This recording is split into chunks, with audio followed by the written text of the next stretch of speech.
to the limit and beyond,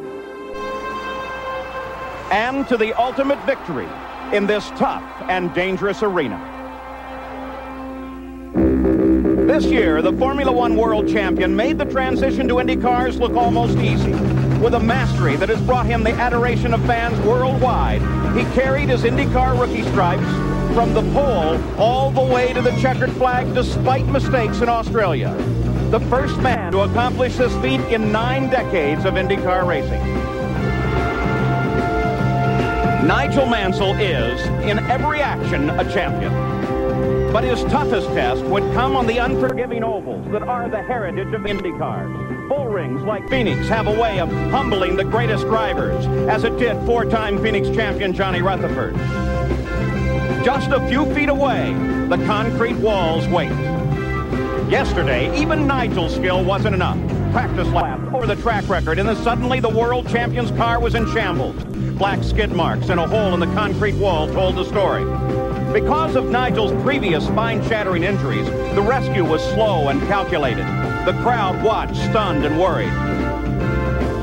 As his mount was towed away, Nigel was air evacuated to a hospital with a concussion and bruises, but already he wants back behind the wheel. Mansell's departure redirects the spotlight to others, like IndyCar world champion Bobby Rahal. Last year, Phoenix was his first win on the championship trail with his new team. This year, it's a new car, potentially faster, but much more difficult and time-consuming to develop. Now newer names like Bobby Gordon surge to the front. Driving for A.J. Foyt, he displays a disconnected flair that earned him a 3rd place in his run at Australia. Rick Mears, the acknowledged Oval King, is now retired. His throne is vacant. The search for his successor begins now.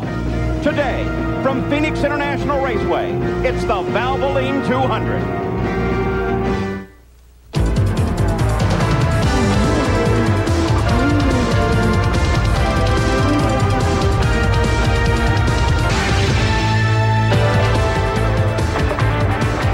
The mile in the desert. These bull rings are where IndyCar racing truly began. Hello and welcome, I'm Paul Page. These little racetracks, these short miles, are terrific for the fans, but they intimidate every race driver that ever got near one of them. Nigel Mansell, the defending World Formula One champion, got a little too close yesterday, slammed the wall. Now let's get a full update on that situation from Gary Gerald. Well, we're down here in turn number 1. Nigel's crew estimates from computer information that he was running at 182 miles per hour as he entered this first turn. As he lost control, he impacted the wall, absorbed 20 Gs. That was how hard he hit. It's truly amazing that in view of that impact that he was able to survive with just a mild concussion. He does have some severe bruising on the right shoulder and in his lower back. But he was released from Good Samaritan Hospital here in Phoenix this morning and in fact left Phoenix around 9 o'clock on a private jet and should be arriving now near his home in South Florida at this very time. Yesterday afternoon, we had a chance to spend some time with Nigel in the hospital. His co-owner, Paul Newman, was alongside chatting. Mansell was feisty. He wants to race. He remembers a similar scenario in Brazil last year. I mean, I was knocked out in Brazil when my great friend Ayrton Senna decided to have me off. And, you know, I hit the wall there and I had a bit of concussion and obviously had a few other problems. But I didn't get any sleep that night and had to go through some sort of medical test the next day, which I managed to sort of smile my way through.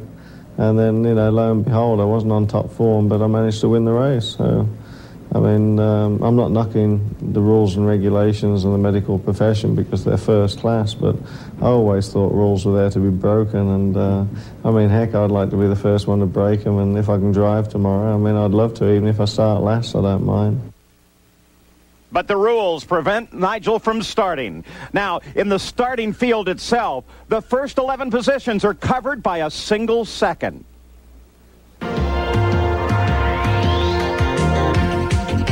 With his first career pole and a new track record, it's Scott Goodyear in the McKenzie Special. Alongside is Mario Andretti in the Kmart Texaco Haviland car, a 3-time winner here on the Phoenix Mile. In row number 2 to the inside is Emerson Fittipaldi in the Marlboro Penske. He was the runner-up in the Australian season opener. Alongside is Roberto Guerrero in the Budweiser King. His first career win came here in 1987. Row number 3 is Paul Tracy in a Marlboro Penske. He finished 4th here last year. And Raul Boisel in his first start here in the Duracell Mobil 1 Charger since 1990. Inside row 4, it's Bobby Rahal in the Miller Genuine Draft, the defending champion of the Valvoline 200. And Teo Fabi in the Pennzoil Special. He scored his first victory here in his rookie year in 1983. In the 5th row to the inside is Jimmy Vasser in the Codilux STP car, the best start ever for this California sophomore. And Ari Lyondike in the Target Scotch Video Machine. He won this race 2 years ago. In row number 6, Mark Smith in the Craftsman PC92 Chevy. And Scott Brayton in the Amway Northwest Airlines machine. The 7th row, Al Unser Jr. in the Valvoline Lola. And Danny Sullivan alongside in the Molson Lola. In row number 8, it's Scott Pruitt in the Tobacco Free America car. And Eddie Cheever in the Quorum Security Systems machine. In the 9th row, Hiro Matsushita in the Panasonic Special. And Buddy Lazier in the Viper Auto Security Applesby Lola. In the 10th row, it's Stefan Johansson in the Amax Energy and Metals car.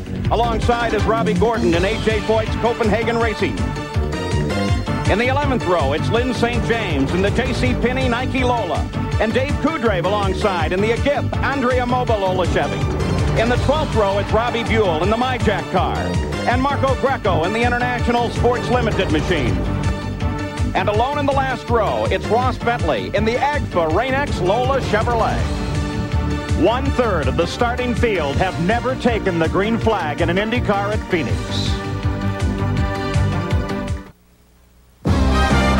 The Valvoline 200 is brought to you by Valvoline. People who know use Valvoline. By Goodyear, #1 in tires. By Subway, the place where fresh is the taste. And by Kawasaki. Kawasaki, let the good times roll. Giant crowd here eagerly awaits the start of the engine at Phoenix International Raceway. For months, the focus of the racing world has been on 2 very special men. Here's Sam Posey.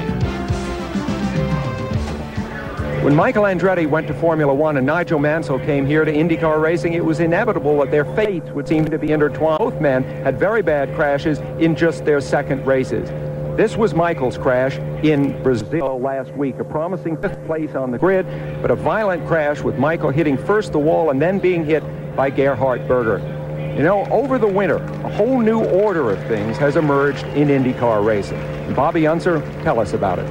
Well, Sam, Scott Goodyear, the young Canadian who won his first career race at Michigan last year and finished 2nd in Indianapolis. Now, he's on the pole here today, and he'll be fast.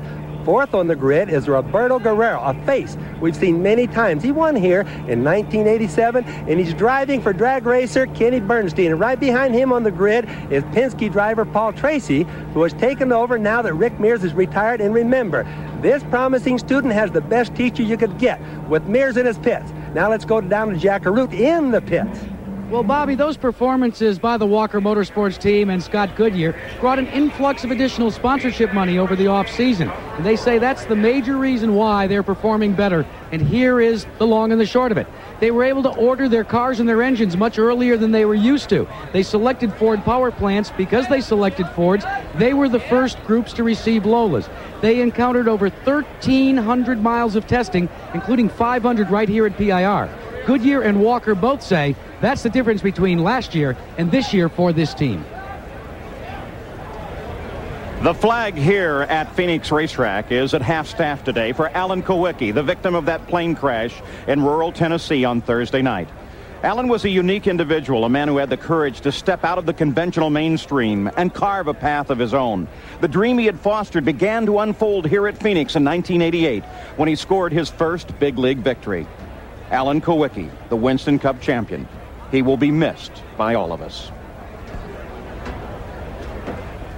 Race of the IndyCar season is about to begin as the field pulls away. The command, lady and gentlemen, start your engines.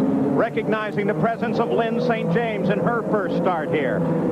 The race, 138 miles an hour, the record set by Roberto Guerrero in 87. The first fuel stop we expect at about 64 laps.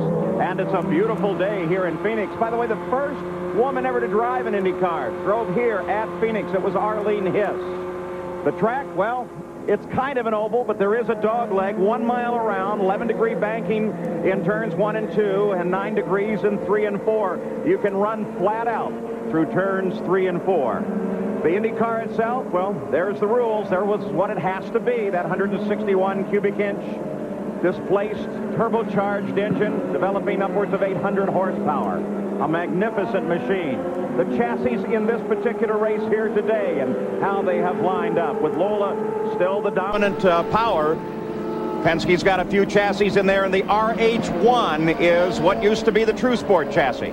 Here are the engines. Chevrolet, again dominant in this division. 8 Chevy V8C engines. The C is the newer version, the uprate of last year's engine. You ride now with the defending champion at this race, Bobby Rahal. But let's go pit side to Jack Arute. Well, Paul, remember in Australia, the big story at the end of the race was fuel. Nigel Mansell, he ran out of fuel, even though he told us that he had plenty of fuel to finish.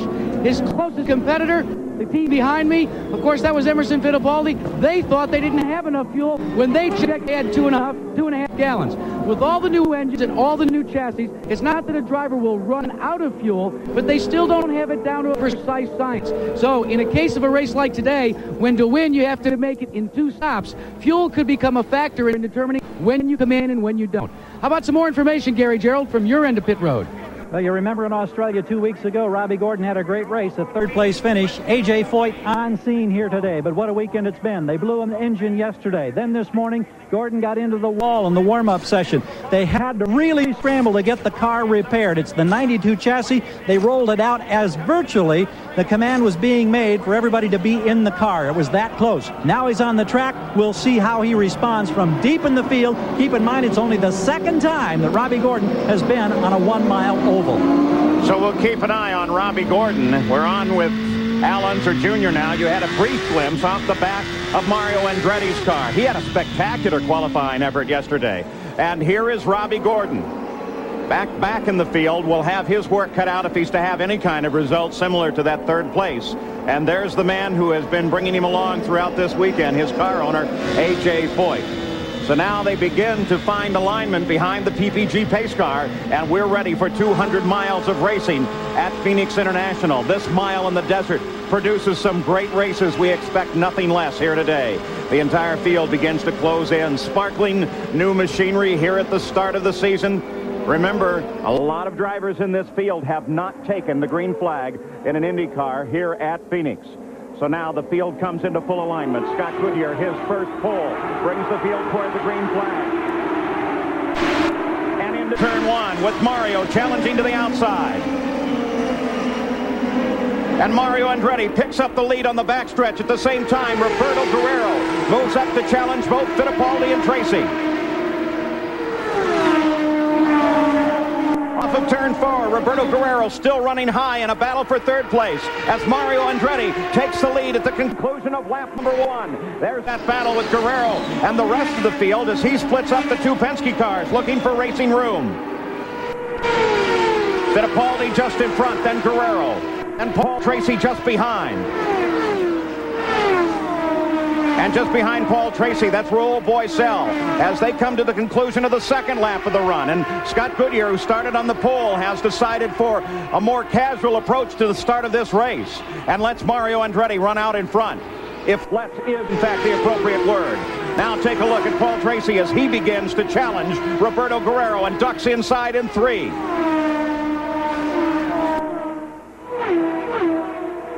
Tracy still on the charge and challenge. The rest of the field behind the front runners have all lined up single file now. Looking carefully over this track, it's very hot here. The track surface temperature above 100 degrees. But Paul Tracy is allowing no room to Roberto Guerrero. He is looking for a place to pass. He certainly is. That's a hard place too, Paul. It's going into turn 3. It's wide open going in there. He's trying it. He's trying to fake Roberto out, but it didn't work. Roberto Guerrero, of course, won his first race here, set the track record in doing so, knows this track very, very well. Tracy still on the charge, continuing to challenge Guerrero. One thing Guerrero knows, that Tracy is really young and eager. He really wants to get by. Look at that by the outside. Paul Tracy on turn 3 and 4 dials it to the outside of the course and goes around Roberto. You said who would replace Rick Mears as the master of the ovals? Here's Paul Tracy, just 20